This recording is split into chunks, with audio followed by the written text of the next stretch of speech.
photography today? Yeah, sure. It's very brief because I have to go, but I commend you for your patience and perseverance.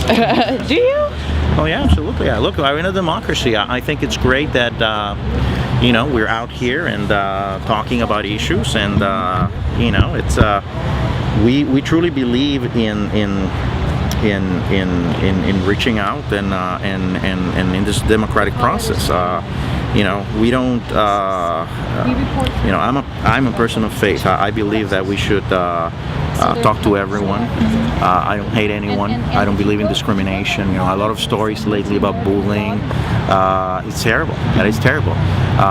But tolerance cannot be based on repressing somebody's point of view. And my point has been that I love everyone, but my view is that the marriage is between a man and a woman, and that by itself is not discrimination.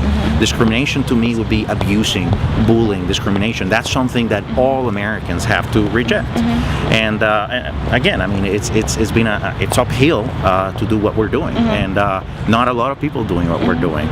So, but I'm happy, satisfied, and this is a work in progress.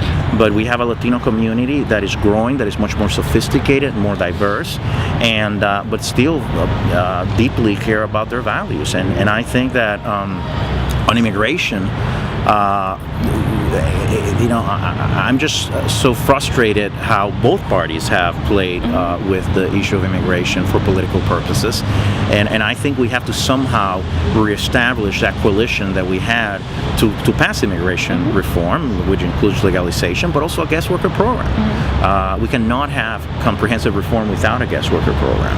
And then also defend our values, defend life, defend marriage, and also defend policies that actually create jobs and empower Latino businesses. I mean, I think I talked to you. So can I ask you? Sure. You mentioned bullying, and that's sort of been a headline, a story in the headlines recently. And I'm sort of curious, do you think, the National Organization for Marriage, people that are out here promoting traditional marriage, do you think that in any way perpetuates sort of the inferiority complexes that maybe some of these gay teens have suffered with and are...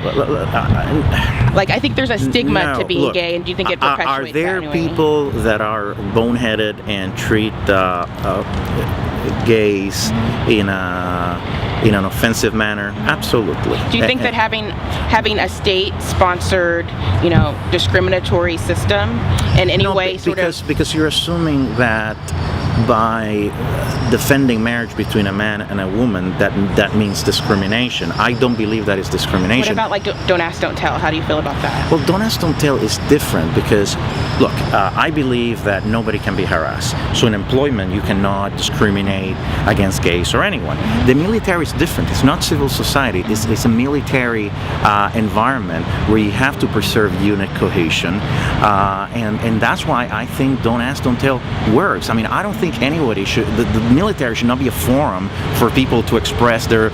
There shouldn't be any conversation about really sexuality. It's homosexual or heterosexual. Don't you think, like, within unit cohesion, there's a discussion of families, and this is my loved one, and she's back at home, and I'm over here. Like, shouldn't those gay and lesbian soldiers that go out and put their lives on the line for us, for our rights, shouldn't they be able to serve openly? Shouldn't their families be protected in case they die? But there's a reality about the military, and again, I think we want to make sure that in that environment, people with a diversity of views